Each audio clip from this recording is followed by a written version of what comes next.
My guy DSP is out it again, exposing one of the most overrated games of 2023, Baldur's Gate 3, right? DSP, I think, is probably the only person I'm aware of who's willing to come out and acknowledge that Baldur's Gate 3 is not a very good video game. Right? He keeps talking about the glitches. He keeps talking about how the game is unfinished. He keeps talking about how the game isn't fun. Right? And all the fanboys can do is just sit there and wail and just say that, like, well, it's DSP. He doesn't know what he's doing. Oh, he's never played a game like this before. Even though that's not true, right?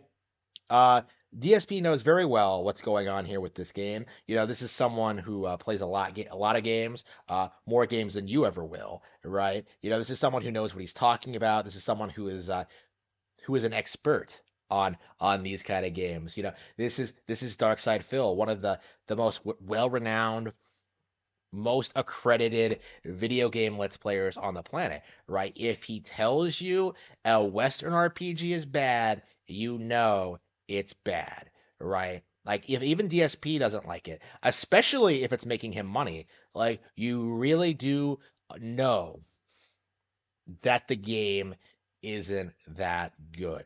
And that's what we've been seeing with Baldur's Gate 3, right? DSP is talking about the narrative problems. He's talking about the way the game is structured and how it doesn't work, and he is talking about the glitches. This is the thing that really gets me about Baldur's Gate 3, right? This is the thing that will like make me always condemn the player base and the critics and like the fans and make me think that like these people didn't actually play the game, is that this game is clearly unfinished. And yet people tried to like slovenly pretend that it was a game of the year contender, right? Even though that like the game is linear, it's uninspired, it it has all these problems, right? The game just doesn't come together very well. And that's obvious for anyone who's played more than 20 hours of it at a time, right? What seems to be happening when it comes to people who love Baldur's Gate 3 is that they just play the game for like a couple of hours. Oh, I've never played anything like this before. And then they restart, right? And like change their build and go through the same areas again, not realizing that after that point, that the game just keeps going downhill, right? Larian structures all of their games like that because they know the vast majority of the player base are never going to spend 20 hours on such a mediocre RPG, right? Divinity Original Sin 2 did this, and so did Baldur's Gate 3.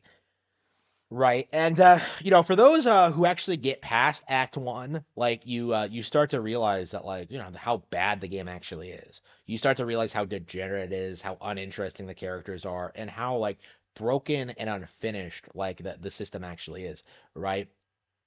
Having such like ridiculous things happen to you with no explanation, right? Having to struggle with like the mechanics that aren't very intuitive, and like just realizing that like wow, I could be playing Zelda right now.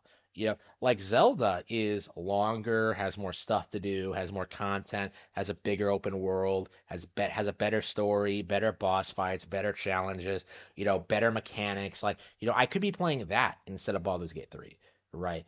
That is like the thought process that everyone who tries to go through this game gets through, is that like I could be playing something else, something better, something I enjoy more, something that I value more, something that like respects my time more, that something that is actually worth playing. The reality is Baldur's Gate 3 is not it, right? For anyone.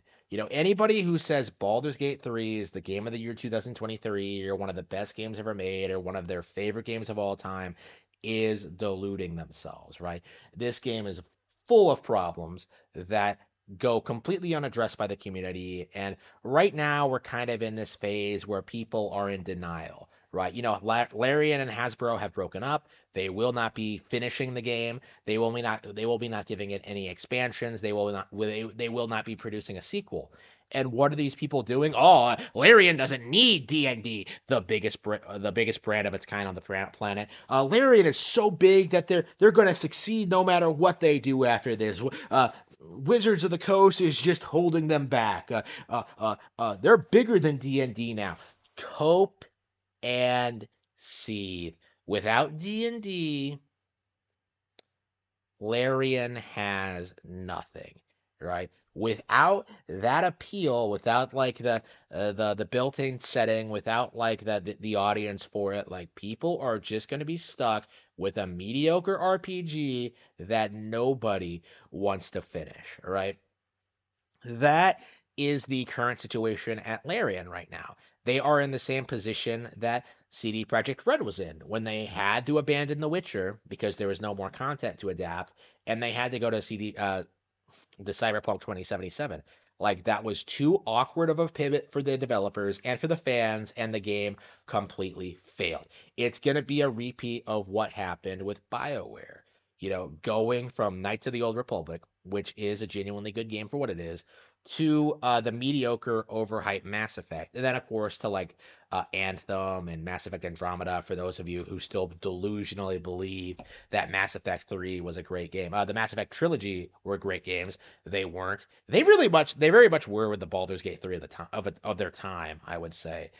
And honestly, crazy to think how those games still look better than what's getting produced today. Um, not defending Mass Effect, but like it's worth pointing out.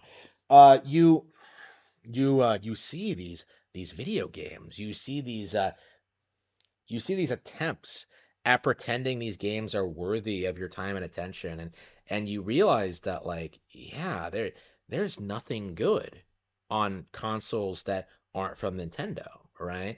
Like Xbox is dying, PlayStation is dying, and especially Steam, which was never really a thing, is fading away into nothingness, right? Like Xbox,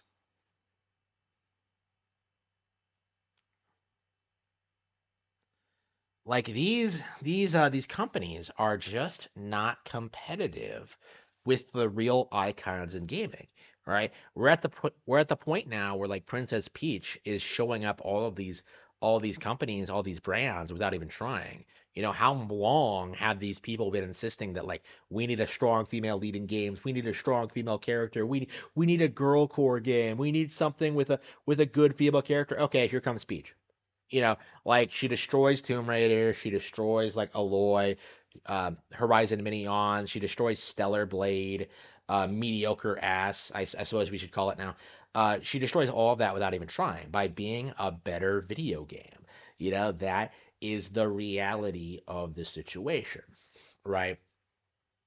And Baldur's Gate 3, seeing Larian's downfall, seeing Swen's eventual departure from the company, seeing Tencent scoop the company up and like just completely ruin them, like completely like put out nothing but mediocre trash to the point where like people will not even acknowledge that they ever hyped up Larian as a big deal. Like seeing that happen is gonna be glorious, right? I'm awaiting the day the same way I awaited like the downfall of BioWare and CD Projekt Red. But yeah, like when I look back on it, like it's sad, Like people hyped up BioWare as one of the greatest devs of all time. They're gone now. Nobody cares. Nobody remembers. Nobody looks back on those days. Oh, what could have been? Oh, they could have produced so many Mass Effect sequels with so many different alien girls to have sex with.